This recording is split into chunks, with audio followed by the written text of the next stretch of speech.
Dans cette vidéo, nous allons analyser la récente attaque mécanisée de la Russie sur Sloviansk. Ici, les forces russes ont lancé l'une de leurs plus grandes offensives mécanisées depuis des mois, dans le but de provoquer un mouvement sur l'axe de Sloviansk. Ce qui a suivi a laissé des véhicules en flammes, éparpillés sur le champ de bataille, et a fait de cette attaque l'un des exemples les plus clairs de l'enjeu de cette offensive. L'objectif de la Russie était de percer les positions avancées ukrainiennes couvrant les approches nord-est de Sloviansk, en particulier en direction de Zakitne et Krivaluka. Ces localités sont importantes car elles font partie de la zone défensive extérieure protégeant Sloviansk. Leur perte affaiblirait donc la défense et ouvrirait des routes plus favorables vers des positions plus en retrait. C'est pourquoi la Russie a lancé ici une attaque mécanisée de plus grande ampleur, plutôt que de se contenter de petites reconnaissances d'infanterie, car elle cherchait à forcer une percée à travers la première ligne de défense en une seule poussée. Pour cela, la Russie a tenté d'envoyer 2 groupes d'assaut en avant simultanément, sur des itinéraires séparés, l'un vers Zakitne et l'autre vers Krivaluka, afin de mettre la défense ukrainienne sous pression depuis plusieurs directions. Cela donnait à l'attaque une meilleure chance de diviser l'attention des Ukrainiens et d'étirer la couverture des drones, empêchant ainsi les défenseurs de concentrer tous leurs tirs sur une seule approche. Ce plan d'attaque devait offrir aux Russes plusieurs avantages lors de l'avancée. Les Russes ont également engagé des motos pour réduire leur dépendance aux routes et aux formations serrées, ce qui leur permettait de traverser plus rapidement les zones à découverte sans se regrouper en une cible facile. Les Russes ont aussi envoyé plusieurs chars et BMP dans leur assaut, destinés à supprimer les positions ukrainiennes et à encaisser les tirs pendant que les éléments plus légers progressaient. En théorie, cela rendait l'assaut plus résistant qu'une seule colonne dense, car même si un véhicule était touché, d'autres éléments pouvaient continuer à avancer, offrant ainsi aux Russes une meilleure chance d'atteindre leur objectif. Cependant, la principale faiblesse de cette attaque russe était que les 2 groupes devaient tout de même traverser des itinéraires exposés menant à un secteur défendu. Cela a permis aux défenseurs ukrainiens de repérer les éléments en progression dès le début, de les ralentir sur leur route, puis de frapper les véhicules et les groupes isolés au moment où l'assaut commençait à se disloquer. Au lieu d'arriver comme une force concentrée, l'assaut russe s'est retrouvé réduit à de petits fragments pouvant être détruits séparément.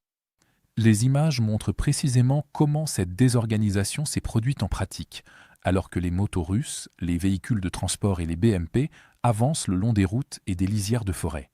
Mais au lieu de former un assaut continu, ces éléments apparaissent de plus en plus dispersés à mesure qu'ils essuient des tirs.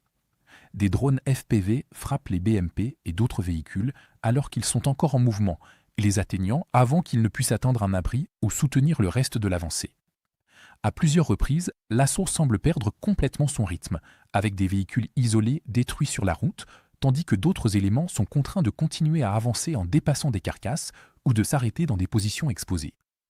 Des motos et des véhicules abandonnés ont été touchés après que certaines parties de l'assaut se soient déjà arrêtées, ce qui suggère une perte d'élan avant même que les assaillants n'atteignent la ligne.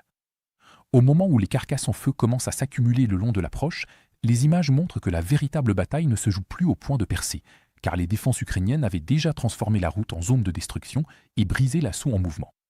Dans l'ensemble, l'assaut russe raté montre que le commandement russe essaye toujours de forcer les accès à Sloviansk par des attaques mécanisées de grande ampleur, plutôt que de se reposer uniquement sur des infiltrations de petits groupes d'infanterie.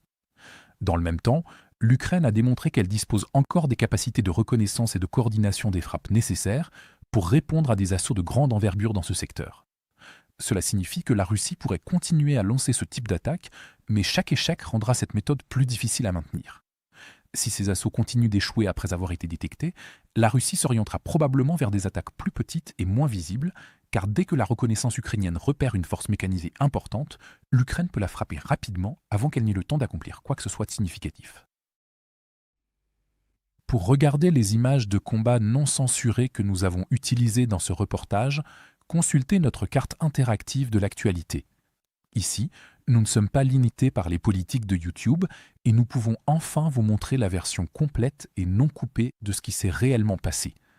Mais ce qui est encore plus important, c'est que cette carte vous donnera accès à toutes nos analyses des événements majeurs, bien au-delà de ce que nous pouvons inclure dans nos courtes vidéos quotidiennes. Enfin, nous lançons officiellement la 2e génération de notre carte interactive. Ce que vous voyez à l'écran en ce moment est une version considérablement améliorée et bien plus puissante de la carte, avec encore plus de fonctionnalités avancées et d'outils d'analyse de l'actualité. Pour célébrer le lancement de la nouvelle carte, nous lançons également une promotion de 50% sur tous les abonnements. À partir de seulement 4,99 $, vous bénéficierez non seulement d'un accès premium à la carte, mais vous débloquerez aussi toutes nos mises à jour stratégiques exclusives, nos aperçus du front et nos vidéos de géopolitique stratégique. Alors, cliquez sur le lien dans la description pour devenir un membre exclusif de notre communauté. Je remercie sincèrement tous ceux qui ont choisi de nous rejoindre. Votre soutien compte énormément pour nous.